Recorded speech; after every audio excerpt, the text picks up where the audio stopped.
प्रस्ताव पास किया था, that is not acceptable to people of Haryana. And very clear, कोई वर्ड इससे ज़्यादा ऑथेंटिक वर्ड हो नहीं सकता। नॉट एक्सेप्टेबल, इससे फालतू और क्या क्लियरिटी है?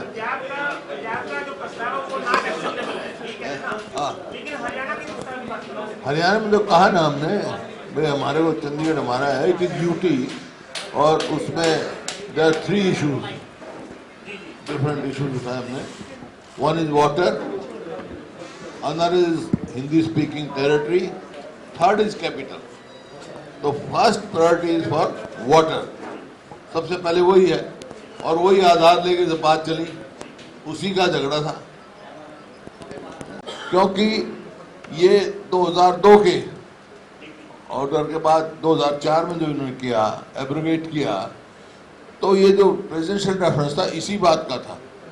जो एक विधायक कह रहे थे जी 10 साल आप रहे, आपके क्या एफर्ट थे, this is my our effort only. जो प्रेसिडेंशियल रेफरेंस गया है, मैं एमपी था उस टाइम, मैं गया प्रेसिडेंट के पास, प्राइम मिनिस्टर के पास अपने एमपीओ को लेके, and this was sent for presidential reference. और उनमें ये 2-3 बात रखी थी, 3 इशू रखे थे कि भी आया एब्रोगेट पंजाब कर सकता है, नहीं कर सकता है, जो एग्रीमेंट बिटवीन स्टेट्स हो और सेंटर का हो वो उसको क्या कर सकता है। तो सारी बात करके सुप्रीम कोर्ट फाइनली एजुकेटेड भाई नहीं, वो गलत था।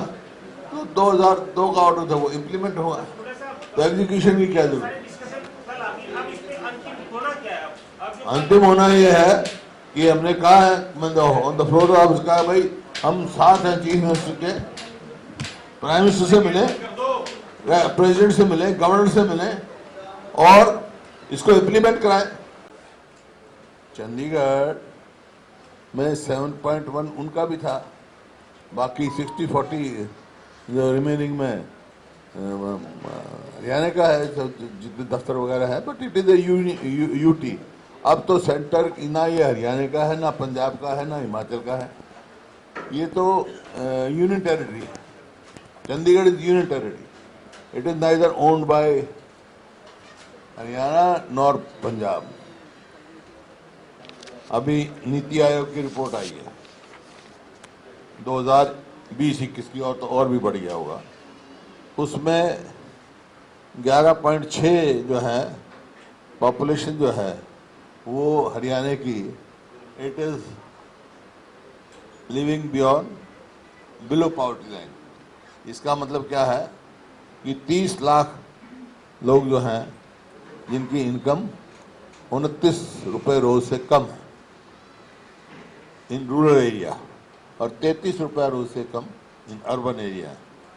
इसी प्रकार से सीएमआई की रिपोर्ट आई है, उसने कहा 95 लाख जो लेबर है फोर्स, उसमें से 22 लाख अनएम्प्लॉयड। इसका मतलब बेरोजगारी में नंबर 1, और गरीबी बढ़ रही है, और महंगाई में भी हरियाणा नंबर 1 है। नहीं, वो तो मैंने नीति आयोग की बताई, और ये जो बताई ना 22 लाख 95 लाख में से 22 लाख, ये सीएमआई की। महंगाई की तो आई है, अभी अखबारों में आई है, सब हाईएस्ट हरियाणा के हैं। और आपका दूसरा 14 के बाद और 19 तक मैं बता रहा हूँ, 14 से 19 के बीच में 2337 इलीगल कॉलोनीज डेवलप हुई यहाँ, इसका 2337, और 20 में 586 हो गई। टोटल जो है 2923 इलीगल कॉलोनी हो गई। इसका मतलब ये है कि रोज एक इलीगल कॉलोनी यहाँ कट रही है हरियाणा, डेली है। और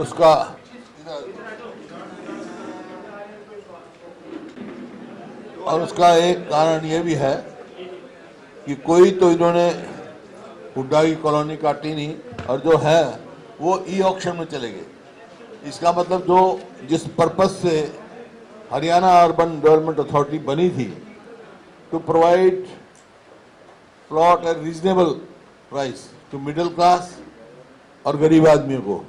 अब उनकी हैसियत नहीं रही कोई प्लॉट। स्वास्थ्य सेवाएं हैं। अब एक तरफ तो ये कह रहे हैं कि हम जो है 11 नए मेडिकल कॉलेज बनाएंगे, लेकिन 24 सिविल हॉस्पिटल है हमारे, उसमें से 19 में तो केमोथेरेपी नहीं है,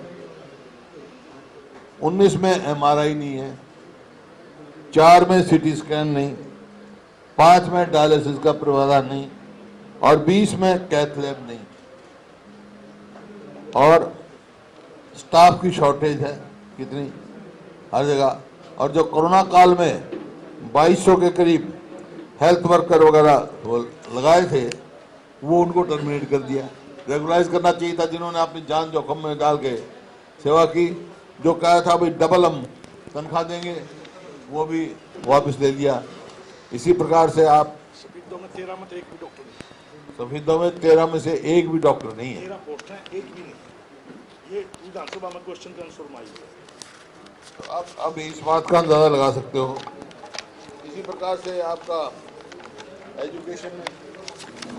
एजुकेशन में जो है, मैं जो कहा ना 50-60 हज़ार जो टीचर्स की जगह खाली जेबीटी, कोई उस तरफ कोई कदम उठा नहीं। प्रिंसिपल खाली है, 50% जगह तो प्रिंसिपल डालिए नहीं है 50% स्कूलों में। इसलिए अब मैं बार बार इस बात को कह चुका, भाई ये तो हालात ऐसे हो गए, अस्पताल में जाओ तो डॉक्टर नहीं, स्कूल में जाओ तो मास्टर नहीं, और सरकारी दफ्तर में जाओ तो कर्मचारी नहीं, और कोई बात करो अब ये मदद करो तो खजाना खाली, कर्जा बढ़ रहा है और टैक्स नहीं लगाते। खाद का 1200 का कट्टा 1350 कर दिया। बिजली गरीब आदमी 25 पैसे यूनिट, आज जो एक यूनिट से लेके कितने यूनिट तक, शायद 150 यूनिट है, 150 यूनिट तक के 25 पैसे उनके ऊपर लाद दिया। मतलब अपनी जो पावर प्रोजेक्ट्स हैं उनकी बिजली पैदा कर नहीं रहे, बाहर से खरीद रहे। और पेट्रोल डीजल का आप देख रहे हैं, कभी 35 का पाड़ा पड़ता है, कभी 80 का पाड़ा पड़ता है। कभी तो रोज 35 बढ़ेगी, कभी रोज 80 बढ़ेगी। आज क्या भाव हो गया। मतलब हरियाणा में हमारे टाइम में सबसे सस्ता डीजल था, दिल्ली आसपास सारी स्टेटों से, और बोर्ड लगे हुए थे हरियाणा बॉर्डर पे कि सबसे सस्ता डीजल यहाँ से लो, हर बॉर्डर पे वहाँ के जो हमारे पेट्रोल पंप। अब उल्टा लग गया, हरियाणा में चंडीगढ़ से 6 रुपये महंगा है। अब उल्टा लग गया। अब दिल्ली के पेट्रोल पंप पे ये लगा, देखा मैंने कि हरियाणा से सस्ता डीजल, हरियाणा से सस्ता पेट्रोल। इसी प्रकार चंडीगढ़ से 6 रुपये। तो मतलब महंगाई, इन्फ्लेशन कितनी तेजी से बढ़ रही है, आप इस बात का अंदाज़ा लगा सकते हैं कि महंगाई का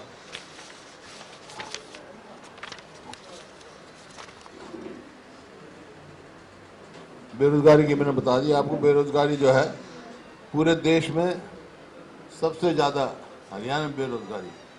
ये कहते हैं भाई CMI जो है उसकी वो नहीं है हमारे को, हैं, हाँ, ऑथेंटिकेटेड नहीं मानते। तो यूपी में कैसे मान लेते हैं भैया। वहाँ योगी सरकार ने तो जगह जगह अपने वो एडवर्टाइज निकला है, अखबारों में, आपके अखबार में भी निकला होगा। CMI की रिपोर्ट ये है बेरोजगारी में यूपी में। गरीबी के हिमाचल के पर कैपिटा इनकम कम है, लेकिन आम आदमी यहाँ से बेटर है हरियाणा से। तो हर हिसाब से ये आप इनका देख रहे हैं। पहले गरीब बच्चों को जो है स्कूलों में जो शिक्षा प्राप्त करके इसके लिए लागू किया गया था 134 से, उसको भी इन्होंने कर दिया, उसकी भी क्लैरिफिकेशन नहीं 134 की भी। और जो कर्मचारियों की मांग है ओल्ड पेंशन स्कीम, उसके ऊपर सरकार चुप है, उसको तो डिनाई कर दिया। जब एक कर्मचारी खुद समझता है उस समय ये लागू की, कह देते जी आपके समय में लागू हुई, ठीक है, तो राजस्थान में किसके समय में लागू हुई थी? बीजेपी सरकार थी, वापस कर दिया।